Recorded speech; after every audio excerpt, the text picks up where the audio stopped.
আজকে আপনাদের নির্বাচনী জনসভায় একটা মত বিনিময় সভা। আপনাদের স্থানীয় বক্তারা চমৎকার কথা বলেছে।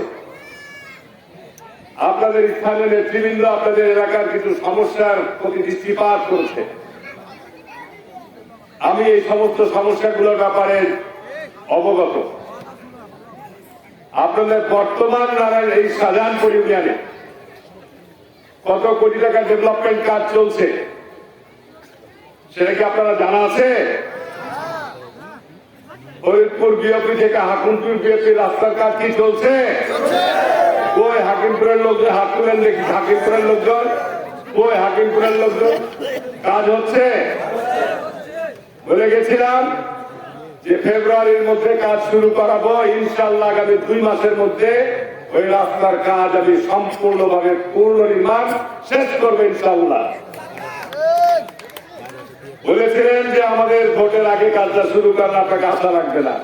তারপরেও কিন্তু কয়েকবার এসেছি। ঠিক না বেটে? চেয়ারম্যানের বাড়ির ওখান দিয়ে যে আর একটা রাস্তা গতবার এমপি হওয়ার সময় আমি করছিলাম, যেটা ব্রিজ নির্মাণ করতে যে বাধা দেওয়ার কারণে কাজটা বন্ধ হয়েছিল। ব্রিজের জমি অধিগ্রহণ করিয়ে সেখানে ব্রিজ নির্মাণ করেছি। রাস্তায় ব্রিজের 2 বিঘা মাটি তোলা বাকি আছে। আমি এখানে জাহাঙ্গীরকে বলবো, টাকা যারা জমির পাবে ডিসি অফিসে জমা আছে, কাজে কেউ বাধা দিও না ভাই। রাস্তা তোমাদের জন্য প্রয়োজন। কি ঠিক না? আমার জন্য, আপনাদের জন্য। যারা জমির টাকা পাবে ডিসি অফিসে যোগাযোগ করবা, কাগজ দিয়ে দেবা, প্রয়োজনে কাগজপত্র জমা দেবে, টাকা উঠে দিয়ে আসবা। কাজে কেউ বাধা দিও না। ব্রিজ থেকে আপনার পাকা রাস্তা পর্যন্ত রাস্তার কাজ চলছে। গতবার আপনার এই যে আমাদের মোল্লাপাড়া পর্যন্ত, মোল্লাপাড়া নাকি গতবার যে রাস্তা, সে রাস্তাটা পিকআপ বিল্ডিং হয়েছিল। তারপরে ফরিদের বাড়িয়ার থেকে এই বিবি রাস্তা সংযোগ করে আমরা নিবই না, পরে শেষে আবার করে দিলাম। আপাতত যাও, কালাটা বাঁচো। সরকারি দলের মোল্লাপাড়া ওইটা যে পাকা রাস্তাটা এমপি হয়ে সরকারি দলের, তখন পিকআপ বিল্ডিং করে দেবো। আর একটা রাস্তা বলা হয় দিনের রাস্তা। এই যে মালিক ভাইয়ের নেতৃত্বে হয়েছিল প্রায় 80 লক্ষ টাকা, 7 কিলোমিটার রাস্তা। বিল থেকে ধান উঠাতে পারতেন না, ঠিক না? বেঠিক বলছি? ওই রাস্তাটা হওয়া থেকে আপনাদের উপকার হয়েছে না লাভ হয়েছে না ক্ষতি হয়েছে? দাবি করেছেন যে আগামীতে ওই রাস্তাটা আপনার পিচ কাটবে, ওইটা সুন্দর চওড়া প্রশস্ত রাস্তা করে দেবো ইনশাল্লাহ। জান না? আর এমপি 18 সালে এমপি হয়ে পার্লামেন্টে কথা বলতো না, লক্ষ্য থাকতো। কোনটা? দেশের কথা বলতো না। বাঘরালী থেকে শাহজাহানপুর হাকিমপুর পর্যন্ত প্রায় 750 কোটি টাকা ব্যয়ে পদ্মার বাঁধ নির্মাণ করেছি না? কি গতবারের সময় হয়েছে? কখন হয়েছে? পদ্মা বাঁধ নির্মাণ ছিল এলাকার মানুষের সবচেয়ে বড় দলে। আজকে বাড়িঘর যে হচ্ছে, রাস্তাঘাট হচ্ছে, স্কুল কলেজ হচ্ছে এই পদ্মা বাঁধের সুবাদে, নাকি? আজকে আমার ফরিদ চেয়ারম্যান আমার অত্যন্ত একজন প্রিয় চেয়ারম্যান ছিল, আজকে সে নাই। ফরিদ চেয়ারম্যান থাকা অবস্থায় এই ইউনিয়নে যত কাজ আমাকে আদায় করে নিয়েছিল। যে ঈদগাহতে বসে মিটিং করছি, এই ঈদগাহ এবং হাটের মাটি বিরাট গর্ত ছিল। কি মালিক ভাই, ঠিক না বেটি? এই গোটা ঈদগাহ মাঠ এবং হাটের জায়গা ভরাট করে দিয়েছিলাম। মুকুল দাবি করেছে যে ঈদগাহটা কিছু কাজ বাকি আছে, দেখবে। অবশ্যই দেখবো। হাটটাকে নতুন ভাবে আধুনিকায়ন করে দেবো, নতুন ভাবে পুনর্নির্মাণ করে দেবো, যেন এলাকার মানুষ হাটের ভালো সুযোগ সুবিধা পায়। চান না? চান না? ইনশাল্লাহ করে দেবো। হাটের মধ্যে একটা মসজিদের জায়গা নির্মাণ দাবি করেছেন। আমি আমার নির্বাচনী অঙ্গীকারের মধ্যে অন্যতম যে প্রত্যেকটি হাটে আমি একটা করে মসজিদ নির্মাণ করে দিতে চাই। তার মধ্যে নরেন্দ্রপুর হাটে আমি গতবারই বলেছিলাম মালিক ভাইকে যে জায়গাটা ঠিক করে দেন, মসজিদের মধ্যে জায়গা দিতে হবে। হাটের জায়গা হলেও অসুবিধা নেই, কিন্তু একটা সুন্দর করে একটা ভালো মসজিদ করবে, যেন ওখানে হাটের দিনে 200-500 লোক নামাজ পড়তে পারে, নাকি কি ভাই? জান না? এবার আল্লাহ রহমতে 12 তারিখে আপনারা কি সমর্থন দিবেন? সহযোগিতা দেবেন ইনশাল্লাহ। 13 তারিখ থেকেই আমার যে নির্বাচনী ইশতেহার আমি দিয়েছি, এই নির্বাচনী ইশতেহারের মধ্যে আগামী দিনে আমি চাঁপাইনবাবগঞ্জে কি করব তার একটা বর্ণনা আমি জনগণের সামনে তুলে ধরেছি। 21 তারিখে প্রতীক বরাদ্দ পেয়েছি। 21 তারিখে দুপুরবেলা আমার বাসায় সাংবাদিক ডেকে আমার নেতৃবৃন্দরা ছিল, তাদের সামনে আগামী দিনের আমার নির্বাচনের পরিকল্পনার কথা ঘোষণা করেছি। এর মধ্যে কি কি আছে? এর মধ্যে আছে এই চরাঞ্চলে, আরে আল্লাহর কাছে আগে শুকরিয়া আদায় করি, বলি আলহামদুলিল্লাহ। বেগম খালেদা জিয়া আজকে আমার কাছে নাই, কিন্তু বেগম খালেদা জিয়া ছিল আমাদের এই অঞ্চলে এবং আমাদের অত্যন্ত বড় একজন অভিভাবক। ঠিক না বেঠিক বলছি? বেগম যে দেশকে ভালোবাসত, এদেশের মানুষকে ভালোবাসত, এদেশের মহিলাদের ভালোবাসত, যে কারণে উনি 29 তারিখ আমরা নমিনেশন জমা দিলাম, 30 তারিখ সকালবেলা ওনার মৃত্যু সংবাদ পেলাম। অন্তরটা ছটফট শুরু করলো, সঙ্গে সঙ্গে বেরিয়ে ঢাকার পথে রওনা দিলাম তার জানাজায় শরীক হওয়ার জন্য। আপনারা কেউ যারা গিয়েছিলেন, এই যে মঞ্জুর ছিল ঢাকায়, ঢাকার জানাজা যারা চোখে দেখেছেন আর যারা টেলিভিশনে দেখেছেন, পৃথিবীর মধ্যে সমগ্র মুসলিম বিশ্বের মধ্যে বৃহত্তম জানাজা এখন বেগম খালেদা জিয়া। আল্লাহ পাক যে পরিকল্পনা করে আর মানুষ যে পরিকল্পনা করে, বিজয়ী কার পরিকল্পনা হয়? আল্লাহর পরিকল্পনা বিজয়ী হয়। দেখেন, আল্লাহ পাক বেগম খালেদা জিকে সম্মানিত করতে চেয়েছেন, আর অতীতে যারা ছিল তারা বেগম জিয়াকে অসম্মানিত করতে চেয়েছেন। বিজয় হয়েছে কে? আল্লাহ পাকের পরিকল্পনা বিজয় লাভ করেছে। ঠিক না বেঠিক? বেগম জিয়াকে চিকিৎসা পর্যন্ত করতে দেয়নি, জেলখানায় পর্যন্ত রেখেছে, কিন্তু উনি ইন্তেকালের সময় পৃথিবীর মধ্যে শ্রেষ্ঠতম জানাজা নিয়ে উনি দুনিয়া থেকে বিদায় নিয়েছেন। ঠিক না বেঠিক বলছি? আমরা সেই দল করি, আমাদের মধ্যে মুনাফিকি চরিত্র নাই, আমরা জনগণকে নিয়ে ধোঁকা দিই না। কি ঠিক না বেঠিক বলছি? জিয়াউর রহমান এদেশের স্বাধীনতার ঘোষণা দিয়েছে, জিয়াউর রহমান দেশের জন্য যুদ্ধ করেছে, জিয়াউর রহমান দেশের ক্রান্তিকালে দেশের ক্ষমতা নিয়েছে। ঠিক না বেঠিক বলছি?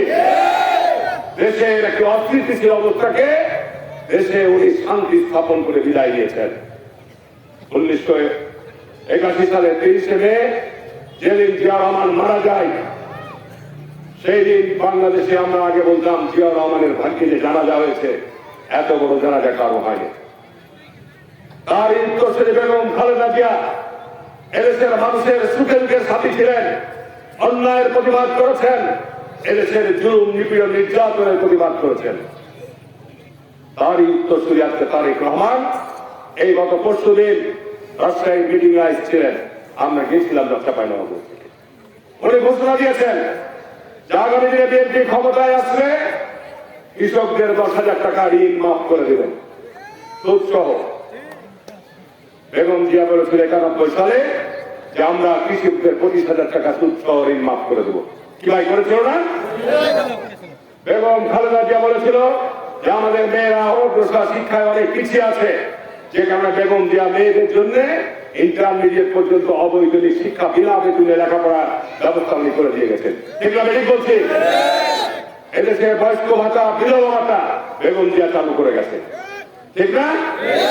আজকে তারেক রহমান বলছে যে আমরা আগামী দিনে আমাদের যে সমস্ত মেয়েরা আজকে বাড়িতে গৃহিণীর কাজ করছে, বিরাট একটা জনগোষ্ঠী পর্যায়ক্রমে প্রায় 2.5 কোটি ফ্যামিলিকে আজকে ফ্যামিলি কার্ডের আওতায় নিয়ে আসবে, যার জন্য এরকম ডিজিটাল ফ্যামিলি কার্ড প্রবর্তন করবে বেগম খালেদা তারেক রহমান।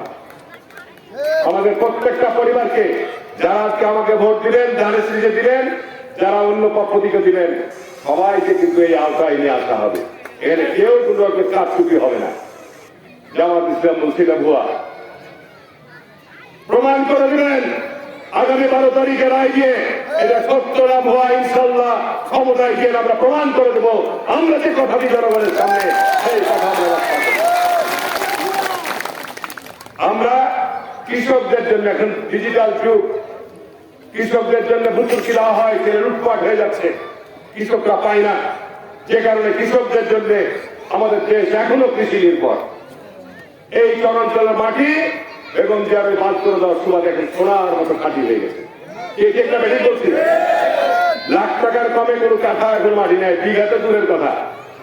সেদিন মিটিং করলাম হায়াতের পরে বলছে 20 লাখ 25 লাখ টাকা নাকি কাঠা মাটি করে কি ঠিক হবে ঠিক? আজকে যদি বাদ না হতো এরকম হতো? আজকে এই অঞ্চলের সমস্ত জমি একটি ফসল না 3টি করে ফসল হচ্ছে, ঠিক না বেশি করছি? মাঠে মানুষ সারা দিন রাত কাজ করছে, চৈতালি ফসল উঠাচ্ছে, গিরি লাগাচ্ছে, আমন লাগাচ্ছে, কোন কোন জায়গায় ভাদই ধানও এখন ডিসপোজ করা হয় বিঘাতে, প্রতি জমিতে এখন আবাদ হচ্ছে, ঠিক না বেশি করছে? আমার হরিণদের থেকে এখন জিয়ারের জমির দাম বেশি হয়ে গেছে, সবজি হচ্ছে, পেঁয়াজ হচ্ছে, আলু হচ্ছে, টমেটো হচ্ছে, ঠিক না বেশি করছে? বলেন যার জন্য আজকে কৃষকদের জন্য তার প্রমাণ বলেছে যে আমরা কৃষকদের জন্য আমরা এরকম ফার্মার কার্ড দেব। আরে বিএনপি তো জিয়া রহমানের সময় থেকে একবার না দুবার না 4 বার দেশ পরিচালনার অভিজ্ঞতা রয়েছে। যারা আজকে মুনাফিকি চরিত্রের সঙ্গে যাদের সারা জীবনের সাদৃশ্যতা রয়েছে, আল্লাহ রসুল পবিত্র কোরআনে আল্লাহ মুনাফিকদের অনেক আয়াত দিয়েছেন, বর্ণনা দিয়েছেন। আল্লাহ রসুল বলছেন তোমরা মুনাফিকদের চিন্তা কিভাবে?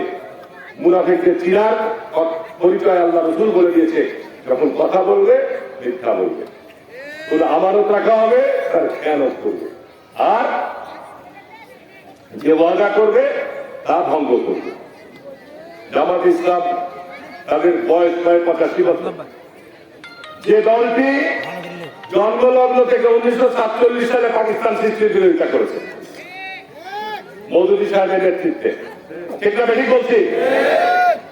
71 সালে গোলাম আজমের নেতৃত্বে বাংলাদেশের স্বাধীনতার সরাসরি বিরোধিতা করেছে এবং এদেশের মুক্তিযোদ্ধাদের হত্যা করেছে, এদেশের যুবতী মা বোনদেরকে পাকিস্তানিদের ক্যাম্পে তুলে দিয়েছে, এদেশের মুক্তিযোদ্ধাদের বাড়ি ঘরে আগুন পর্যন্ত দিয়েছে। এটা কি অসত্য? আজকে ওনারা আবার দেশের পতাকা নিয়ে উনি স্বপ্ন দেখছেন ক্ষমতায় যাওয়া। বাংলাদেশের মানুষ জামাত ইসলামকে জানে, জামাত ইসলামকে চেনে, এরা যে পাতে খায় সে পাতকে ফুটা করে, ঠিক না ঠিক বলছি? 91 সালে বিএনপি ক্ষমতায় গেল, 91 সালে ক্ষমতায় যাওয়ার 2 বছর পরেই এই মুহূর্তে দরকার তত্ত্বাবধায়ক সরকার বলে বিএনপির সংসদ থেকে পদত্যাগ করে দেবে। যে আওয়ামী লীগের সাথে ভাই শুরু করলো লাঠিলা দলে মিছিল, কি ঠিক না ঠিক বলছি? এবং আওয়ামী লীগের সাথে যাওয়ার কারণে তাদের যে খেসারত দিতে হয়েছে, তত্ত্বাবধায়ক সরকার ব্যবস্থা বিএনপি করে দিয়ে গেছে, কিন্তু এই অপরাধে এই সাজার জন্য আওয়ামী লীগ ক্ষমতায় এসে একেবারে কচুকাটা করেছে জামাতকে, ঠিক না ঠিক বলছি? শাস্তি পেয়েছে। 86 সালে বলেছে যে আমি এই এরশাদের অধীনে আমরা কেউ নির্বাচনে যাব না, আমাদেরকে ফেলে রেখে দিয়ে, আমাদের জোটের সঙ্গী ছিল তারা, তাদের ফেলে রেখে দিয়ে তারা আপনার নির্বাচনে চলে গেছে এরশাদের অধীনে, ঠিক না ঠিক বলছি? এবং জামাত প্রথম এমপি হয়েছিল লতিফুর রহমান সাহেব নবাবপুর থেকে।